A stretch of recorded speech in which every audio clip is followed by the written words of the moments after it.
On my birthday, my boyfriend announced his wedding date with another woman in front of the entire company. I didn't cry or cause a scene. Instead, I quietly sought him out, desperate for an explanation. But what I stumbled upon was far worse than I could have imagined.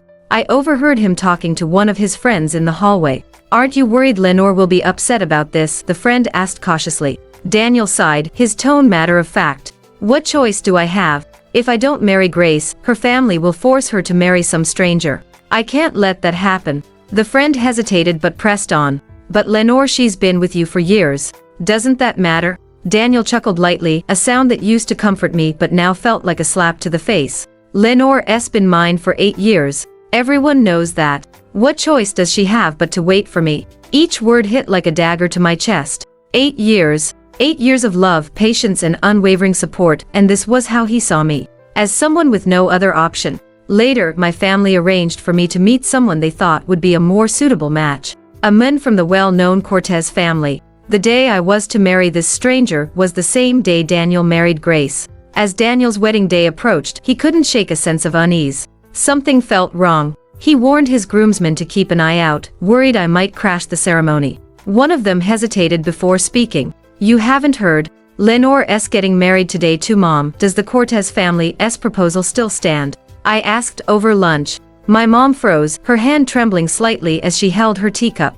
Her wide eyes locked on mine. "Why are you asking about that?" Her concern was written all over her face. Just hours earlier, a video of Daniel proposing to Grace had gone viral, dominating every social media platform. The public was abuzz with the news of the upcoming wedding of the Rollins family's sole heir. But the bride wasn't Timmy, the woman who had stood by his side for 8 years. "Lenore," my mom said again, her tone firmer now, "marriage isn't something should rush into. I don't want you to decide this because your impulsive mind kicks in." I swallowed the lump in my throat and shook my head. "I'm not being impulsive, Mom. You didn't reject the Cortez family's proposal immediately, which means you think Frederick is a better choice than Daniel. I trust your judgment." She sighed deeply, placing her hands on the table. "Frederick Cortez is indeed a good man, but marriage is a lifetime commitment.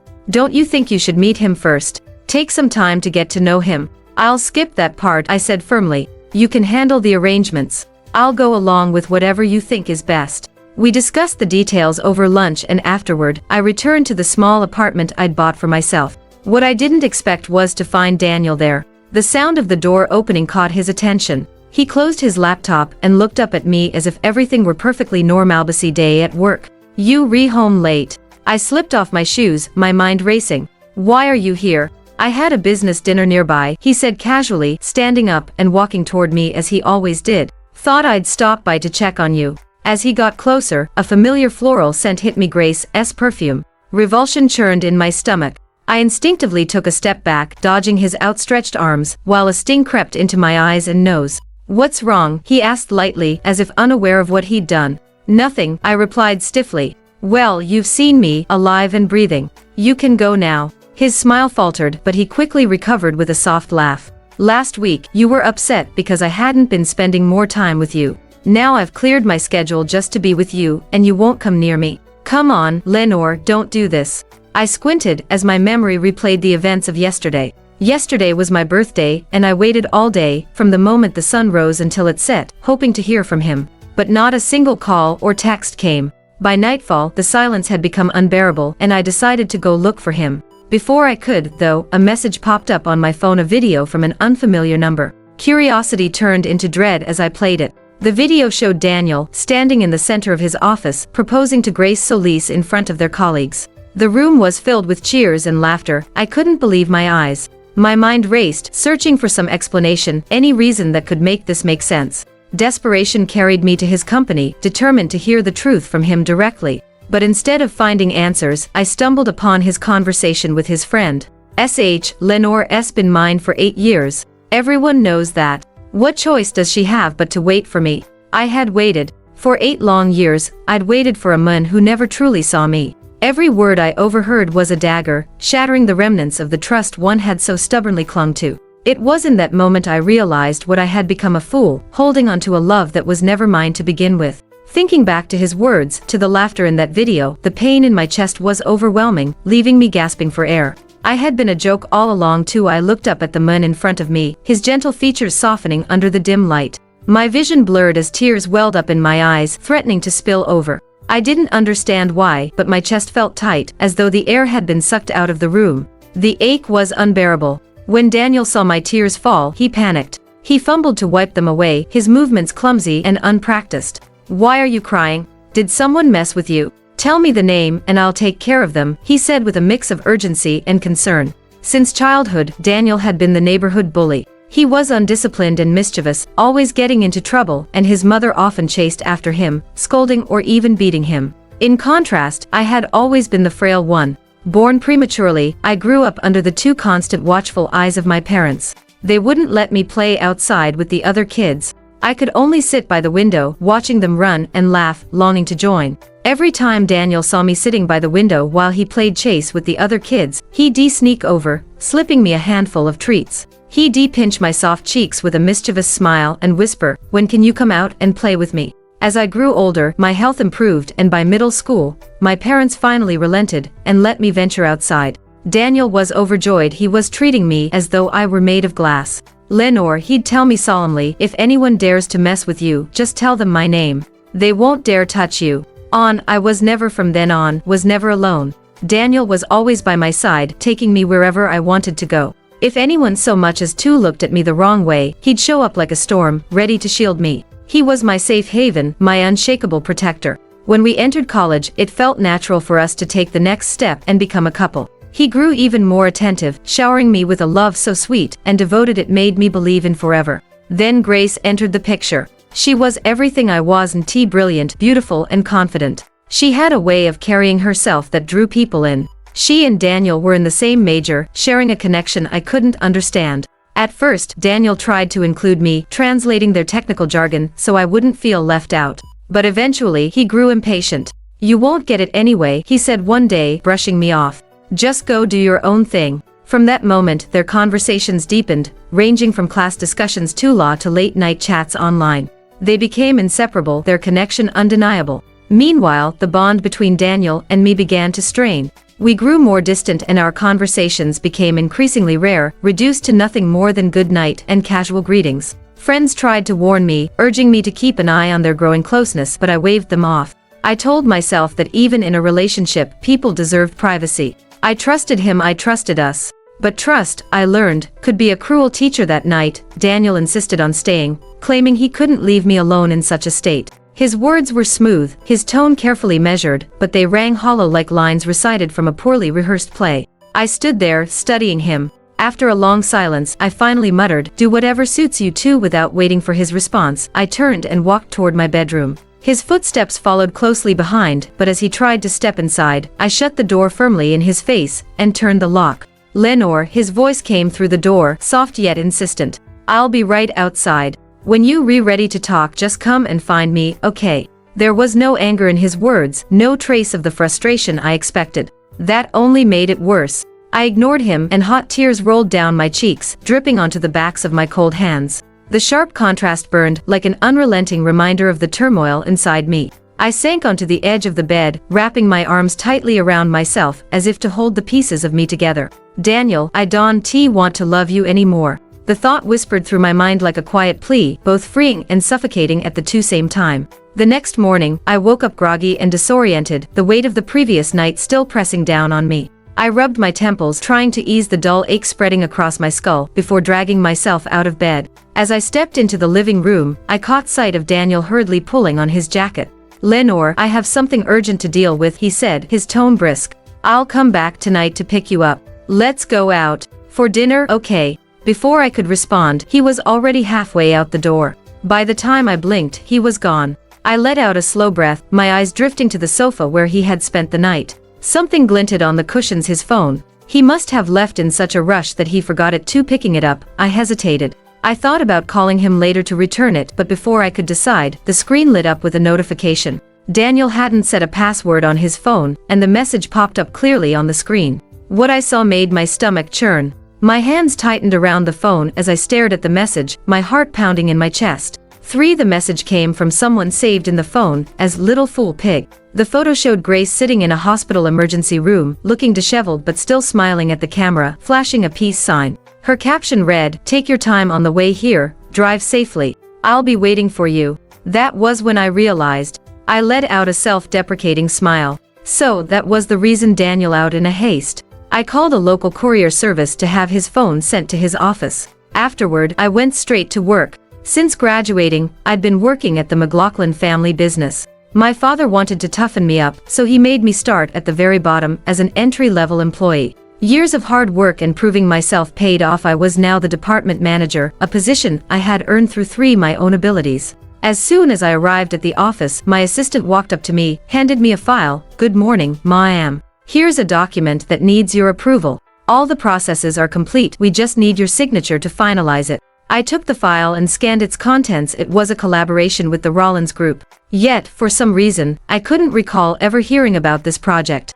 "Is everything all right, ma'am? Should we go ahead?" my assistant asked, noticing my hesitation. "No." My response was sharp and immediate, causing her to look startled. But she quickly recovered her composure and hesitated before adding, "Didn't you say that unless it's a very important collaboration, the first choice should always be the Rollins Group?" I had indeed given such instructions back when I was still naively optimistic about my future with Daniel. At the time, I thought our families would eventually unite, and whether his company earned more or mine did hardly seem to matter. I trusted him so completely that I didn't bother scrutinizing projects that involved the Rollins Group. "Let's pass on this one. But from now on, we'll make sure to choose the best option. The company's interests come first," I said as I signed the document. The workday flew by, and when I finally finished, I was starving. I had planned to try the new restaurant that had just opened in town. But when I arrived, I found it packed with people. Just as I was about to leave, I heard a familiar voice calling me. "Ms.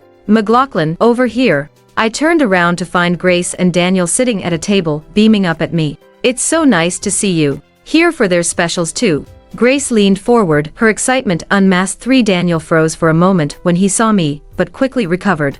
"I was just about to call you and invite you to join us for dinner. What a coincidence that you also came here. This place is packed, come sit with us," he said, gesturing for the waiter to bring an extra set of utensils. I hadn't eaten much at lunch and now my stomach was rumbling. I figured I might as well stay and join them. "Ms. McLaughlin, I remember you like spicy food," Grace chimed in. "Let me order some for you." I glanced at the table. Everything was light and mild, totally not what Daniel and I usually went for. We both loved spicy food. He had once told me that dishes without chili were like lifeless meals. Without spice, it was as if the food had no soul. Of course Daniel didn't bat an eye as the fresh meal spread in front of him. "Hold on, now. I think we both know who's gonna eat the spicy dish," Daniel said with a teasing grin. He shot Grace a displeased look. "Grace, didn't you hear the doctor? You need to lay off the spice and stick to lighter food." Grace rolled her eyes playfully. All right, mister. Nagging. "I won't order it, geez." Happy now. Watching them bicker, my heart, already battered, didn't even twitch. It was numb to it all now. He sighed and shook his head. "You guys go ahead, I need to make a quick call." As soon as Daniel walked away, Grace's smile faded and she shot me a look filled with challenge. "So, Lenore, right? I have to admit, I am impressed," she said, her voice laced with scorn. "You know Daniel just proposed to me, yet here you are, still clinging to him. You sure have some nerve." I heard the contempt in her words, but I didn't flinch. Looking up at her, I replied, "Is stealing someone's boyfriend something to be proud of? Do you think it's worth flaunting in front of everyone?" She started, her mouth opening in surprise, but before she could finish, a thick cloud of smoke suddenly wafted from the kitchen.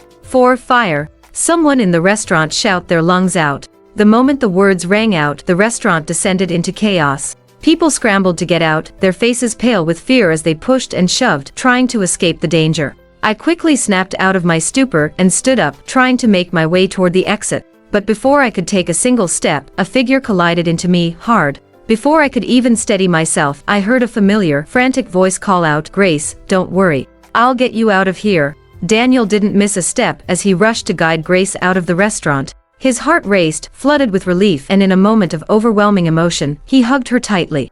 "Are you okay? Did you hurt?" "No. Thank for God," he murmured, his voice thick with gratitude. Then, suddenly, something seemed to hit him. He turned back, his eyes landing on me, standing nearby, watching them in silence. His voice faltered, nearly choking as he stammered, "Lenore, I was just in a hurry. It wasn't that I didn't want to help you, I know," I interrupted coldly, cutting him off before he could continue. In that moment, as I stood there, watching Daniel's desperate attempts to explain himself, I realized something that had been brewing inside me for a while. The man who once promised to always protect me, Daniel, the one who said he would stand by me through anything, was no longer the same person. The man I thought I knew had changed. His face seemed to relax when he saw that, for I wasn't angry, but there was still a tension in his posture. He immediately offered to drive me home. "I'm good.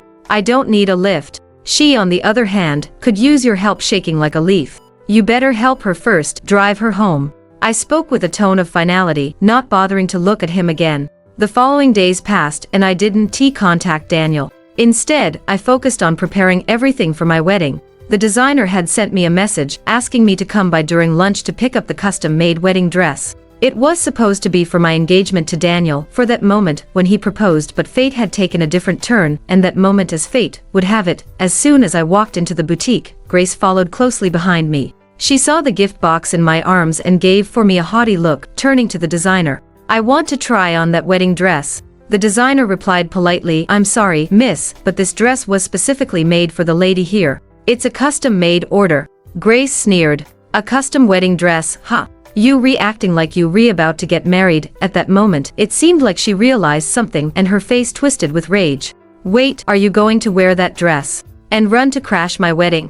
I rolled my eyes, uninterested in her outburst. "You've got something wrong with your head. You should get it treated. Don't come here and act crazy." With that, I turned to leave, holding the wedding dress box in my arms. But just as I moved, she lunged at me, grabbing the box from my hands. Before I could react, she ripped open the packaging and began violently tearing at the wedding dress. For that wasn't enough, she ran to the counter, snatched a pair of scissors and started cutting at the fabric. "Lenore, don't even think about ruining my wedding. I'll destroy your dress and let's see how you try to sabotage my wedding then," she screamed, her voice shrill with fury. "Grace, are you insane?" I shouted, furious, as I tried to grab the dress back from her. In the chaos, the scissors grazed my arm and blood started seeping out. Grace froze, her eyes wide with shock. Then, after a long, tense pause, she too began slicing her own arm with the scissors, her face twisted in a manic expression. She collapsed onto the floor, softly sobbing, clearly out of control.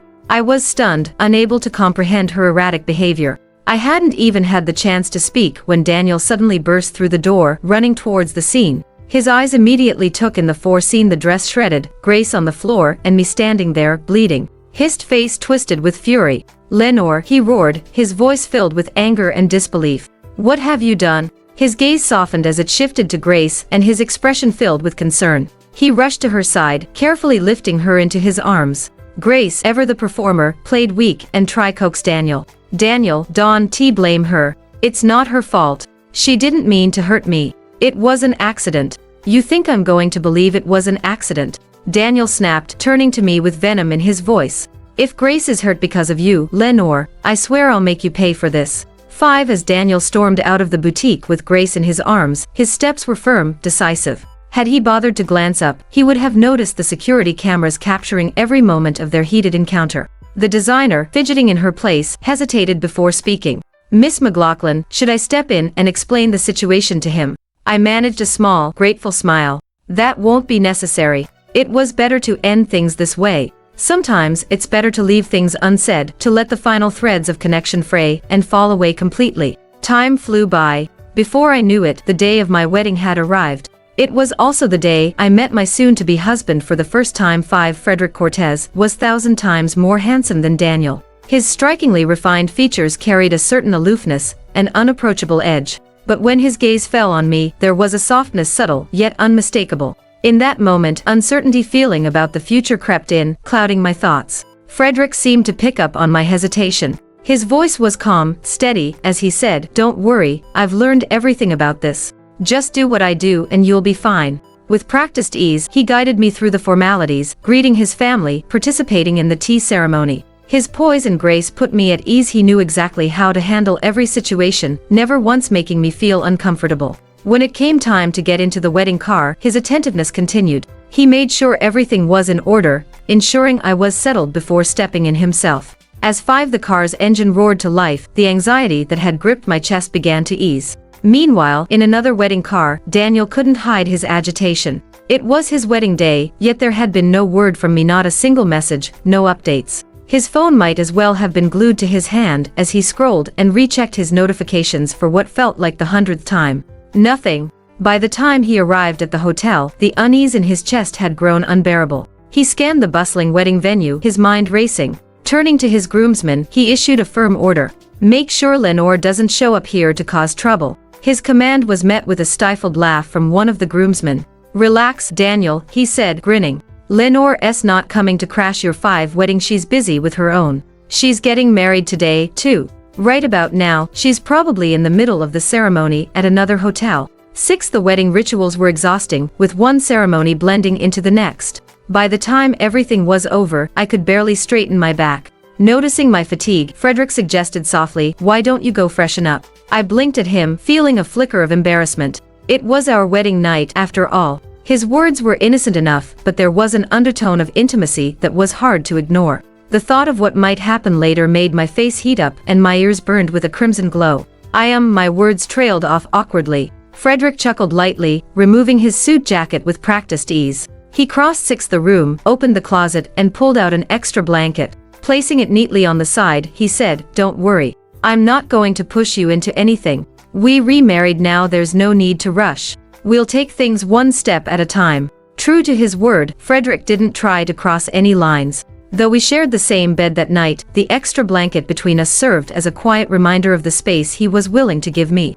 As I stared at the ceiling, thoughts of his family's generous betrothal gifts began to cloud my mind. I couldn't understand it. We had no history, no shared memories, and no reason for his sudden appearance in my life, so why had he chosen to marry me? The question burned in my chest until I couldn't hold it in any longer. Frederick, I called softly, why did you come to my family with so much gifts? He didn't respond immediately, his 6 breathing steady and even. His breathing was steady and quiet, and for a moment, I thought he might have fallen asleep.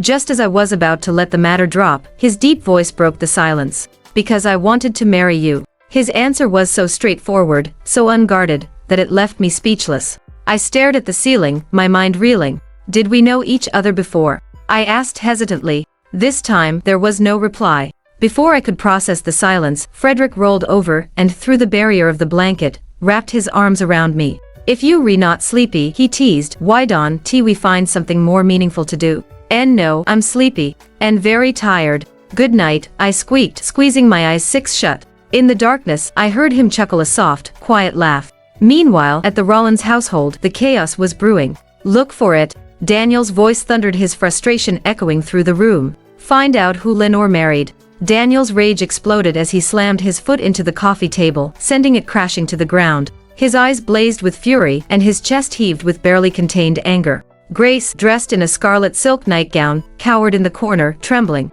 Summoning her courage, she tentatively reached for his arm. Daniel, tonight's our wedding night, but before her fingers could even graze him, he shoved her away with a venomous 6 glare. Get out, he bellowed. His mind was a whirlwind of disbelief. Married? The word echoed in his head like a cruel taunt. How could I have married someone else without him even knowing? The thought was a dagger to his heart. His fingers fumbled as he dialed my number again and again, but all he got was the cold, unfeeling voice of the automated operator. Every message he sent was swallowed by the void, leaving him with nothing but the mocking silence of rejection. Desperate, Daniel clung to the past, scrolling through our old conversations with trembling hands. He read every word, his emotions swinging wildly between bitter laughter and helpless tears. When someone finally told him I had married Frederick, the youngest heir of the Cortez family, his shock turned into 6 desperation. Without even pausing to put on his shoes, Daniel grabbed his car keys and sped off toward the Cortez estate. Meanwhile, I was sound asleep when I vaguely heard someone shouting in the distance. Stirring slightly, I tried to push the noise away, but as my mind cleared, the words grew sharper and more distinct. Lenore, come out here. I won't let you marry anyone else, you mine. The familiar voice made me sit up abruptly, my heart sinking with dread. Instinctively, I turned to the side, expecting to see Frederick, but the space beside me was empty. A faint rustling sound came from the balcony. My pulse quickened as I slipped out of bed and padded toward the noise. Outside, Daniel's shouting continued, his voice hoarse but unwavering. Lenore, I'm not leaving until you come out. I love 6 you. Come home with me. I'll give you everything you've ever wanted. I swear I'll never make you angry again.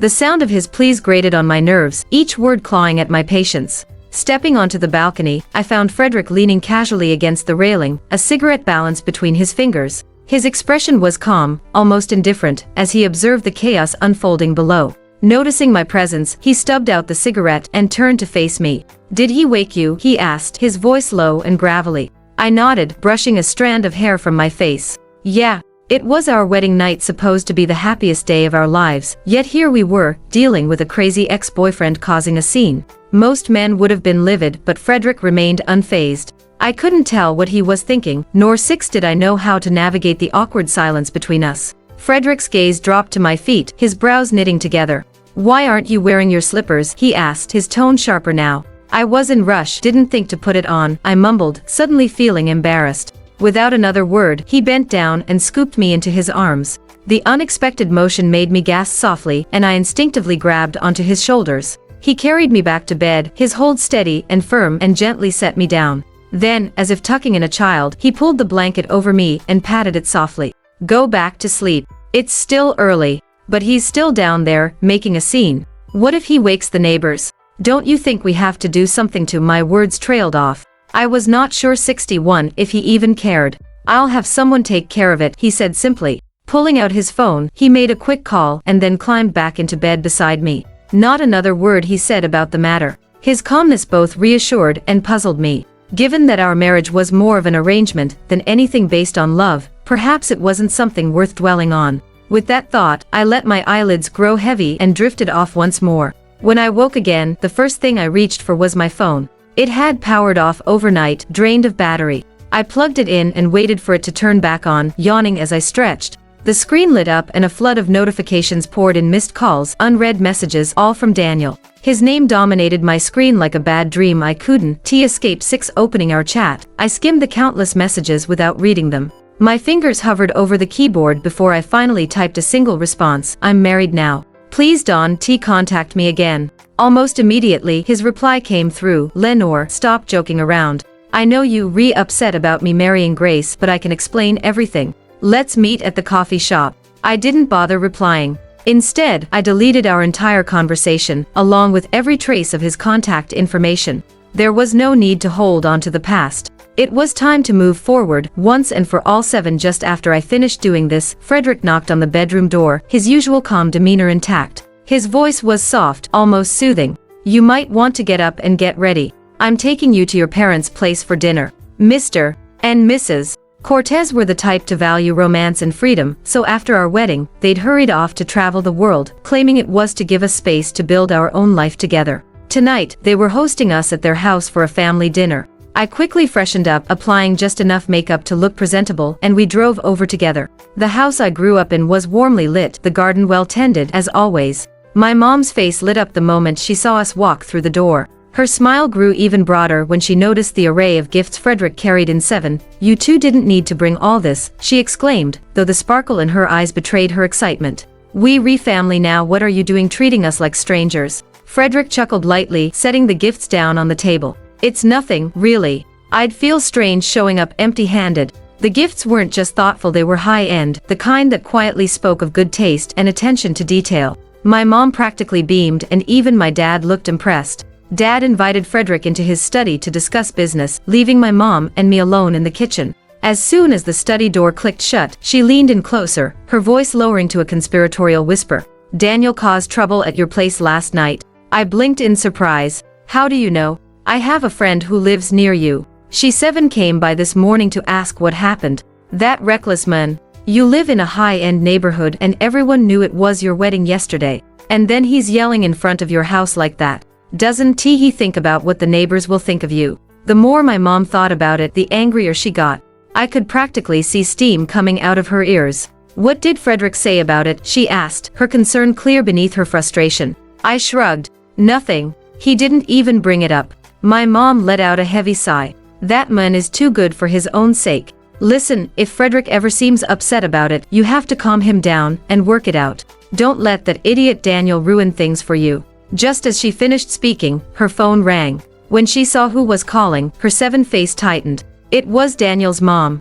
My mom didn't have much patience left for them, but after over 20 years of friendship with the Rollins family, she couldn't ignore the call. When she picked up, it wasn't Daniel's mom. It was Daniel himself. Mrs. McLaughlin, sorry to bother you at this hour. I just need to ask if you can help me get in touch with Lenore. My mom shot me a glance before sneering into the phone. Daniel, if I'm not mistaken, you remarried now, aren't you? What do you need to talk to Lenore about? It's complicated. Please, Mrs. McLaughlin, I really need to talk to Lenore. Please, for the sake of our family's friendship, could you help me? At that, my mom's patience snapped. Daniel Rollins, if it weren't for your face tightened. It was Daniel's mom. My mom didn't have much patience left for them, but after over 20 years of friendship with the Rollins family, she couldn't ignore the call. When she picked up, it wasn't Daniel's mom. It was Daniel himself. Mrs. McLaughlin, sorry to bother you at this hour. I just need to ask if you can help me get in touch with Lenore. My mom shot me a glance before sneering into the phone. Daniel, if I'm not mistaken, you remarried now, aren't you? What do you need to talk to Lenore about? It's complicated. Please, Mrs. McLaughlin, I really need to talk to Lenore. Please, for the sake of our family's friendship, could you help me? At that, my mom's patience snapped. Daniel Rollins, if it weren't for your 7 parents, I wouldn't have even picked up this call. My daughter is married now. If you have any decency left, you'll leave her alone and stop trying to reach her. And if you don't blame me for being harsh. With that, she ended the call, her face flushed with anger. Seeing her defend me so fiercely warmed my heart, even as a small knot of unease tightened in my chest. I thought Daniel was someone who valued his reputation. After a dressing down like that, I figured he'd never dare show his face again. But to my surprise, later that evening, he showed up at our house, causing a scene. Lenore. His voice rang out like a broken record. I know you, in there. If you don't come out to see me, I'll stay here all night and shout if I have to. My mom refused to let him in, but his shouting continued, his words slicing through the otherwise quiet night. The 7 neighborhood had always been peaceful, so his behavior would undoubtedly attract unwanted attention and gossip if it went on much longer. I shared my thoughts with Frederick about it. Frederick's expression remained calm, though his eyes carried a glint of steel. Rather than stopping me, he said, if he's that insistent, maybe we should go out there and settle this ourselves. I was amused by his response and nodded in agreement. When I stepped outside, Daniel was standing near the door, a glimmer of hope flashing in his eyes when he saw me. His expression was filled with desperation, and his voice trembled with restrained emotion. Lenore, you finally came out to see me, he said, his voice catching as if he'd won some imaginary battle. I knew you couldn't bear to part with me. I frowned, crossing my arms. What do you want? He carefully reached into a gift bag he held, pulling out a stack of photos. Hundreds of them spilled from his hands, pictures of us from childhood to the present day. Lenore, he began, his voice quivering. These are all the memories we've shared over the years. Look at them. You smiling. I'm smiling. We were so happy together back then. His eyes sparkled with an unsettling fervor as he continued, when I see these photos, my love for you grows even stronger. I've never loved Grace. I only married her to help her escape her family's control. Now that her family's off her back, I'll take her to file for divorce tomorrow. A month later, I'll be free. Then we can be together, Lenore. We can finally get married. He was moved to tears by his own self-righteousness, and I found what he said extremely absurd. He didn't love Grace, yet he was willing to lower himself to help her, even if it meant becoming a divorcee. And he seriously believed that if he turned back, I would still be waiting for him. Do you know anything about love? I said coldly. Love is something that comes from the heart, not from your words. You said that you don't Grace, but your actions say otherwise. Maybe he didn't understand what it means to love someone, or maybe what he loved more than anything was himself. No, it's not like that, Lenore, he stammered. Grace and I are just friend. Her family prefers boys over girl. I had to help her, or she would been married off to a stranger. I did it out of pity. I don't care if you did it out of pity. And I don't care whatever reasons you might say. What makes you think that I will still be there while you redoing you mighty night action? I shot back. You don't even care about me. But you say you love me. When you knew I got married and you showed up at our place, yelling about our past yesterday. Have you thought about how that made me look to the neighbors? His face paled and he visibly shrank under my words. It was an accident. I was upset, Lenore. I wasn't thinking clearly. I let out a bitter laugh. Upset? That's your excuse. Your impulsiveness would have ruined my reputation, Daniel. And that is what you call love. I sneered. You just wanted to embarrass me, didn't you? I added through my gritted teeth. If it were anyone else, I might have believed it was an accident. But not from him. I didn't trust him. No, Lenore. It's not like that, he said, rushing forward to grab my arm. I instinctively stepped back, trying to avoid his touch, but he was relentless. His eyes were filled with hurt as he desperately pleaded, Lenore, please, don't do this to me. Just leave, Daniel. I'm married now. Don't ever come looking for me again. You've forgotten, haven't you, he said, his voice rising. You've forgotten all the promises we made to each other. You swore you'd marry me no matter how long it took. Before I could respond, he lunged forward, grabbing my arm in a grip that made me wince. Daniel, let go of me. I shouted, trying to pull away, but he tightened his grip. You promised we'd be together forever, he said, his tone a mix of anger and desperation. I'll take you home, and after a month, we'll get married. I'll give you the grand wedding you deserve. Everything he can give you, I can give you more. You just need to trust me, Lenore. Daniel, you're hurting me. I said, my voice sharp with fear and frustration. Let go. But he wasn't listening. His manic determination seemed to drown out everything else. He began dragging me toward his car, muttering under his breath, ate like a man possessed. We promised, Lenore. I'll fix everything. We'll be happy again, just like before. Just trust me. His behavior was completely manic, and it frightened me. I instinctively yelled out his name. Frederick. 9-9 in the blink of an eye, a figure appeared, running toward me. I was still processing everything when I suddenly heard the sound of wind whooshing past my ear. The hand gripping my arm loosened. Then, I found myself falling into a warm embrace. Frederick's chest rose and fell rapidly. As I leaned against him, everything around me seemed to fade into silence. All I could hear was the frantic beating of his heart. Daniel was knocked to the ground with a single punch. As he lifted his head to look at the unfamiliar man standing over him, his eyes were full of pain and disbelief. He shouted, Who are you? Frederick gently wrapped his arm around my waist, as if staking his claim. He said firmly, I'm her husband, Frederick Cortez. Then he lowered his head and placed a 9-like kiss on my forehead. In a voice so quiet only I could hear, he murmured, Don't be afraid. I'm here. My heart was still racing from the fear, but those words gradually calmed me. It was as if I were a wounded bird finding safety in a warm nest. The unease in my chest slowly eased away. It's impossible. Lenore, what he's saying isn't true, right?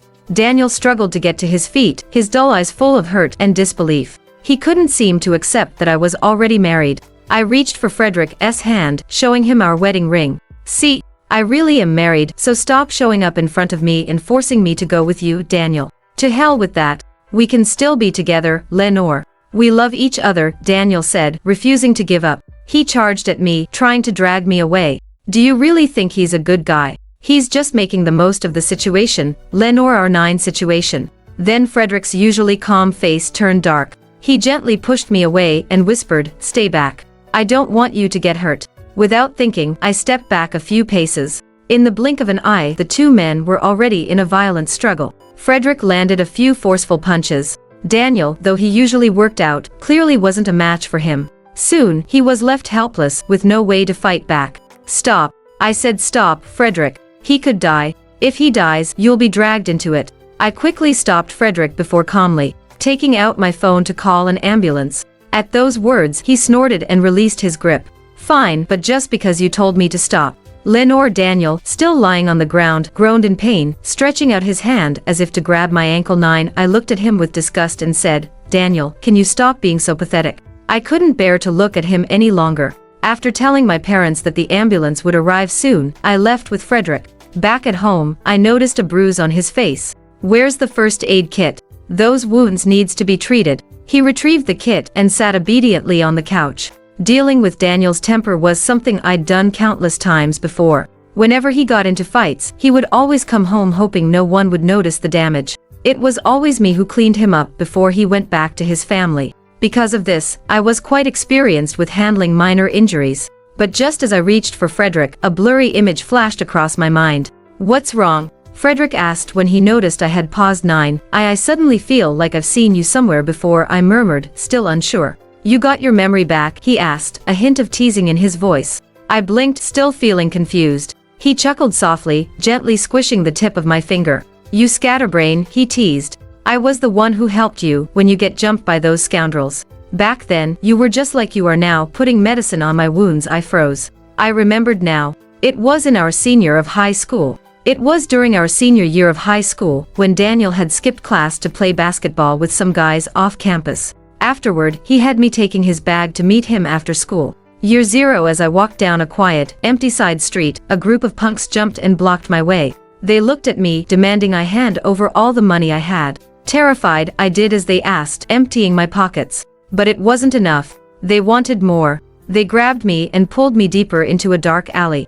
I was so scared, I screamed out. Then, out of nowhere, a boy appeared. Without hesitation, he charged at them, fighting them off. His intervention saved me. I ran to the nearest store and bought disinfectant to clean his wounds. I treated the scrapes on his hands and arms, despite my hands shaking violently. It was my form of gratitude. But then Daniel arrived. He called my name, his voice cutting through my daze. Startled, I turned toward him, and in that moment, I ran into his embrace, 0 completely forgetting to ask the boy who had saved me for his name. The memory had been buried deep, but as Frederick watched my face, he seemed to sense my thoughts. His lips curved into a faint smile. "You remember now, Don T.U.?" he asked, his voice calm yet knowing. "I am sorry," I murmured, nodding.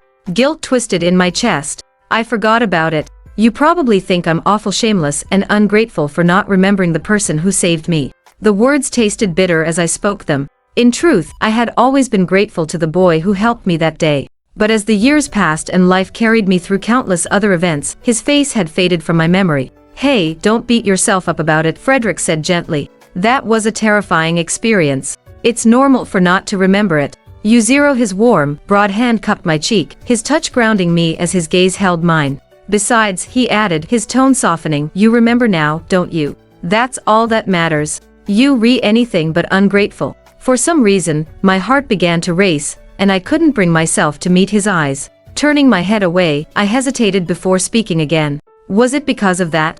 Is that why you wanted to marry me?" His answer came immediately, firm, and without hesitation. "No." I blinked and an unexpected wave of disappointment swept over me. "Oh." Before I could dwell on the feeling, he pulled me into his arms. He rested my head against his chest, and I could hear the steady rhythm of his heartbeat.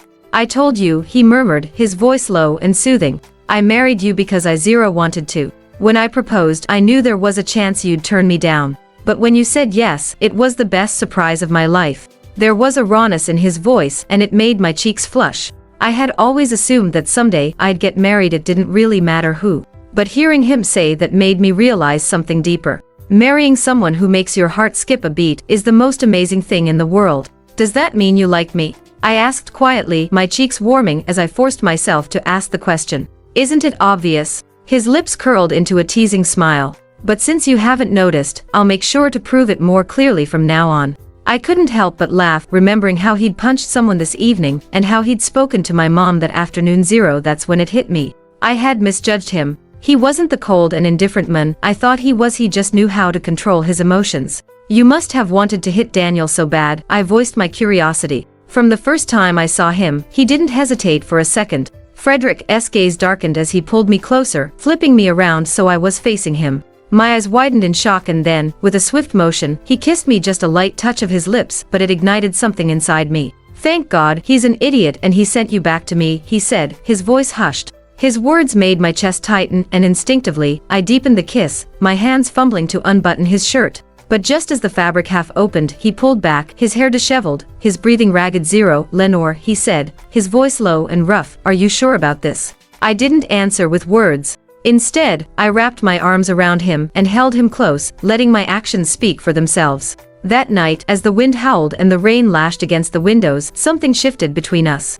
A quiet yet undeniable change stirred, reshaping what we were and what we could be. Just before sleep claimed me, I thought I heard him whisper, "I don't have to hide and steal glances at you anymore. You mine now, Lenore Cortez." It was a long time before I heard anything about Daniel again. Later, I learned that after he was taken home, Frederick had visited his parents. He had calmly and politely reminded them of the Cortez family's legacy, making it clear they couldn't afford to cross him. 0. In the end, Daniel's family had no choice but to lock him away.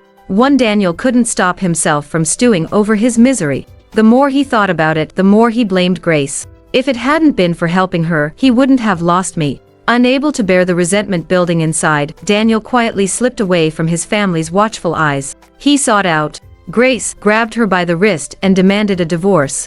Grace was horrified. She refused, unwilling to let the happiness she had fought so hard for crumble before her eyes. In a desperate attempt to keep her position as his wife, she decided to take matters into her own hands. She drugged Daniel and ensured she became pregnant. For a brief moment, she believed she had secured her role as Mrs. Rollins, but her joy was short-lived. When Daniel discovered her actions, his fury knew no bounds. Without hesitation, he dragged her to the hospital, forcing her to undergo an abortion. The procedure left Grace devastated. Not only had she lost her child, but the aftermath of the surgery also dealt her an irreversible blow. She would never be able to bear children again. When Grace received the news, she completely unraveled. Overwhelmed by rage and despair, she confronted Daniel the next time he approached her, divorce papers in hand. In a fit of madness, she stabbed him 30 times in total, each strike precise and fatal. Within mere minutes, Daniel bled out, his life extinguished. It wasn't long before Grace came to her senses, the weight of her actions crashing down on her.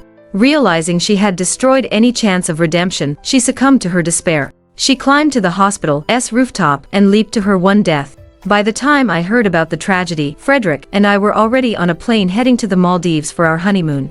I set my phone down, letting out a quiet sigh as I leaned against Frederick's shoulder. My fingers played idly with the wedding band on his ring finger. "Frederick," I said softly, my voice tinged with warmth, "let's promise to always be good to each other." He turned his head slightly to look at me, his lips curving into a tender smile. "We will be." The plane hummed steadily as we soared through the skies, carrying us toward a bright and promising future. No shadows of the past could reach us now. Our love, untainted and unbreakable, would stretch endlessly ahead of us, guiding us through the long and wonderful life we were about to build together.